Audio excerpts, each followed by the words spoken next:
नमस्कार विद्यार्थियों, आज हम कक्षा 7 की पाठ्यपुस्तक विज्ञान के पाठ 4 ऊष्मा की चर्चा करेंगे। विद्यार्थियों, हमारे आसपास ऐसा बहुत कुछ घटित होता है जिसका कारण हमें नहीं पता होता है और कुछ घटनाएं ऐसी भी होती हैं जिसका कारण हमें ज्ञात होता है। हमारे दैनिक जीवन में भी ऐसे कई उदाहरण हमारे सामने आते हैं। तो आज हम यह जानने का प्रयास करेंगे कि कोई वस्तु गर्म है या ठंडी।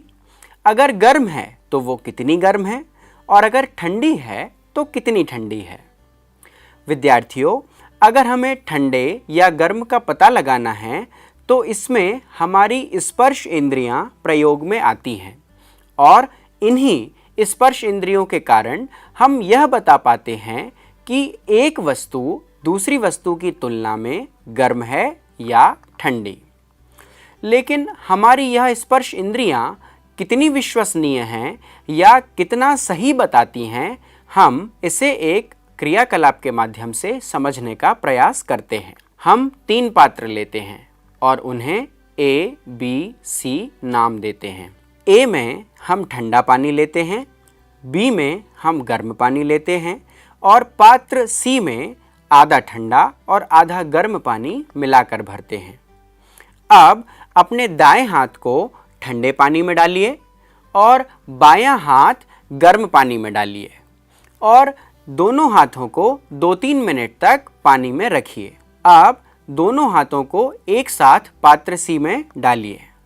ऐसा करने पर हम पाते हैं कि जो हाथ गर्म पानी में था उसे पात्र सी का पानी ठंडा लगता है और जो हाथ ठंडे पानी में था उसे पात्र सी का पानी गर्म महसूस होता है। तो विद्यार्थियों, इस गतिविधि से हम इस निष्कर्ष पर पहुंचते हैं कि हम ठंडे गर्म के अनुभव हेतु अपनी स्पर्श इंद्रियों पर भरोसा नहीं कर सकते। तो फिर हम असली तापमान को कैसे नापें? तो विद्यार्थियों, सही तापमान का पता लगाने के लिए हम तापमापी अर्थात थर्मामीटर का प्रयोग करते हैं, जिसमें पारा भरा हुआ होता है और थर्मामीटर में कुछ अंक लिखे होते हैं जो तापमान को प्रदर्शित करते हैं। जिस तापमापी से हम अपने शरीर का ताप मापते हैं उसे डॉक्टरी तापमापी या डॉक्टरी थर्मामीटर कहा जाता है और प्रयोगशालाओं में उपयोग होने वाले तापमापी को प्रयोगशाला तापमापी कहा जाता है। यहाँ आप यह भी याद रखें कि स्वस्थ मनुष्य के शरीर का तापमान लगभग 37 डिग्री सेल्सियस होता है। अब तापमापी को उपयोग करते समय हमें कुछ सावधानियां रखना भी जरूरी है, जैसे उसे सावधानी पूर्वक पकड़ना ताकि यह टूटे ना, क्योंकि यह कांच का बना हुआ होता है। इसे सीधा पकड़ना चाहिए, तिरछा करके हमें ताप नहीं मापना चाहिए। तापमापी का बल्ब बर्तन की दीवारों के बीच स्पर्श नहीं होना चाहिए। ये सारी सावधानियां हमें रखने का प्रयास करना चाहिए। विद्यार्थियों, दैनिक जीवन में हम रोज कुछ गतिविधियां देखते हैं, जैसे किसी बर्तन को गैस चूल्हे की ज्वाला पर रखते हैं तो वह गर्म हो जाता है और जब हम उसे ज्वाला पर से हटा लेते हैं तो वह ठंडा हो जाता है। ऐसा क्यों होता है, आइए जानते हैं। जब हमने बर्तन को ज्वाला पर रखा तो ऊष्मा ज्वाला से बर्तन की ओर चली जाती है और बर्तन गर्म हो जाता है। ठीक ऐसे ही बर्तन को ज्वाला से हटा लेने पर उसमें बर्तन से ऊष्मा परिवेश या वातावरण में चली जाती है और बर्तन ठंडा हो जाता है। इस प्रक्रम को ही ऊष्मा का स्थानांतरण कहा जाता है। तो जिस प्रक्रम में ऊष्मा गर्म सिरे से ठंडे सिरे की ओर स्थानांतरित होती है उसे चालन कहते हैं। अब आपने देखा होगा कि कुछ बर्तनों के हत्थे या हैंडल लकड़ी या प्लास्टिक के बने होते हैं जो कि गर्म नहीं होते और इसी वजह से हम गर्म बर्तन को भी आसानी से पकड़ लेते हैं, क्योंकि लकड़ी या प्लास्टिक जैसे अन्य पदार्थ अपने से होकर ऊष्मा को आसानी से नहीं जाने देते। इन पदार्थों को ऊष्मा का कुचालक कहा जाता है और इन्हें ऊष्मारोधी पदार्थ भी कहा जाता है। और जो पदार्थ आसानी से ऊष्मा को अपने से होकर जाने देते हैं उन्हें ऊष्मा का सुचालक या चालक कहा जाता है। आइए अब हम बात करते हैं संवहन की। संवहन का मतलब होता है बहना या चालन या एक जगह से दूसरी जगह जाना। ताप का गर्म जगह से ठंडी जगह की ओर जाना संवहन कहलाता है। ऊष्मा का संवहन जल में भी हो सकता है और हवा में भी। जब हम किसी बर्तन में पानी को गर्म करते हैं तो जो पानी हमारे ऊष्मा स्रोत के सबसे नज़दीक होता है वह सबसे पहले गर्म होता है और इसके बाद यह पानी ऊपर उठता है और इसकी जगह दूसरा ठंडा पानी आ जाता है।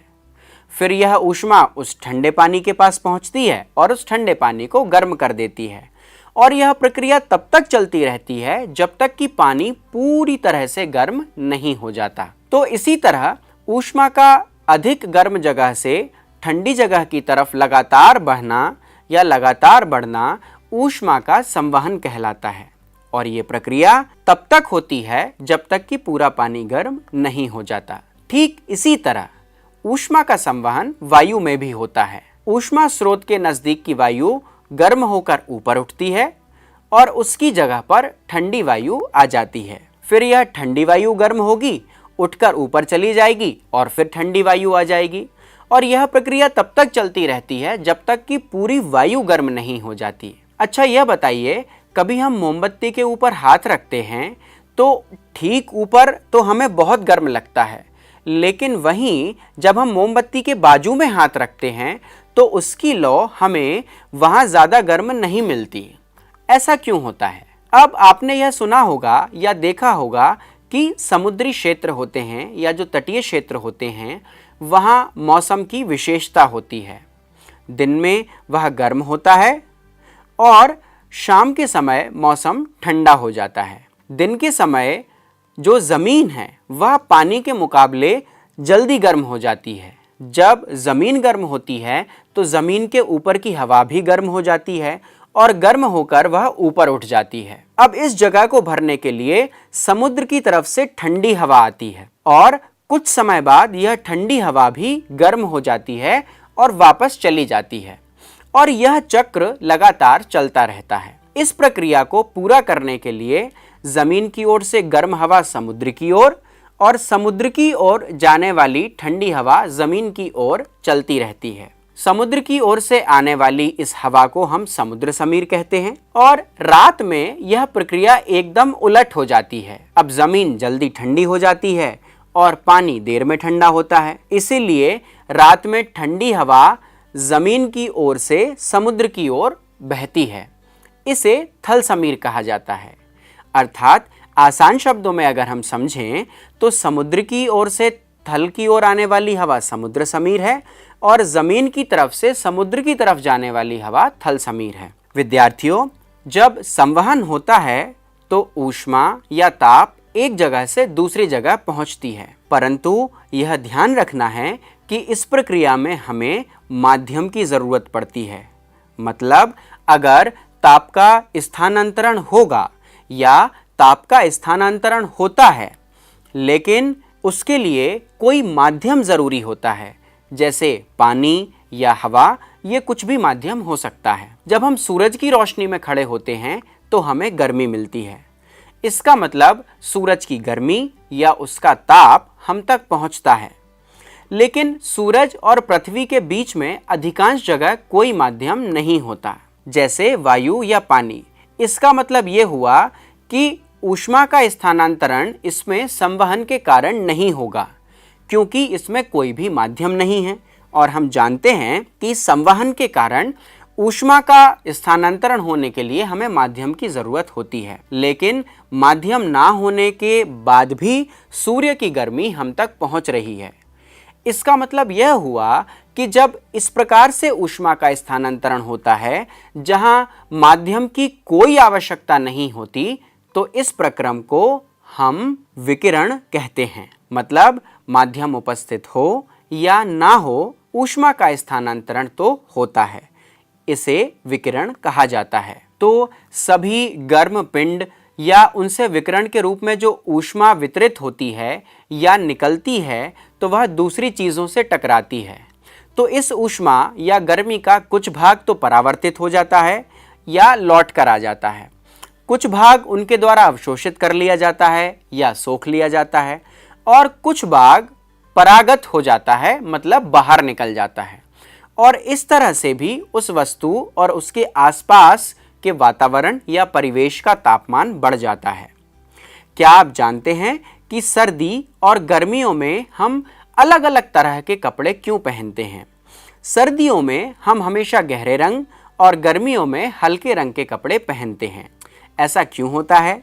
आइए समझते हैं। जो गहरा रंग होता है वह ऊष्मा को अधिक मात्रा में अवशोषित करता है, मतलब ज़्यादा सोखता है और हमें गर्माहट मिलती है। इसलिए हम सर्दियों में गहरे रंग के कपड़े पहनते हैं। और जो हल्के रंग के कपड़े होते हैं वह ऊष्मा के विकिरण का अधिकांश हिस्सा परावर्तित कर देते हैं। इसका मतलब वह कपड़े ज़्यादा गर्म नहीं हो पाते। इसलिए गर्मियों में हम हल्के रंग के कपड़े पहनते हैं और सर्दियों में हम ऊनी वस्त्र पहनते हैं। जो ऊन होता है वह ऊष्मारोधी होता है और ऊष्मारोधी होने के कारण वह हमारे शरीर की गर्मी को बाहर नहीं आने देता और हमें गर्माहट का एहसास होता रहता है।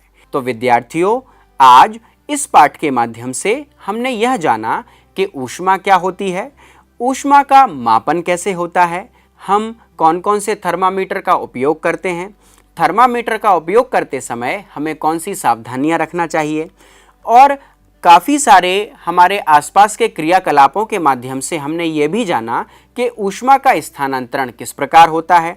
अगर हमें ऊष्मा के स्थानांतरण के लिए माध्यम की आवश्यकता पड़ती है तो उसे हम संवहन कहते हैं, और अगर माध्यम की आवश्यकता नहीं होती है तो उसे विकिरण कहते हैं। और साथ ही साथ सबसे मज़ेदार चीज़ जो हमने जानी कि गर्मियों में हम हल्के रंग के कपड़े क्यों पहनते हैं और सर्दियों में हम मोटे, गहरे और ऊनी वस्त्र क्यों पहनते हैं। तो विद्यार्थियों, ये सब कुछ हमने इस पाठ के माध्यम से जाना। हम अगली बार फिर मिलेंगे ऐसे ही एक रोचक विषय के साथ। तब तक के लिए धन्यवाद। नमस्कार।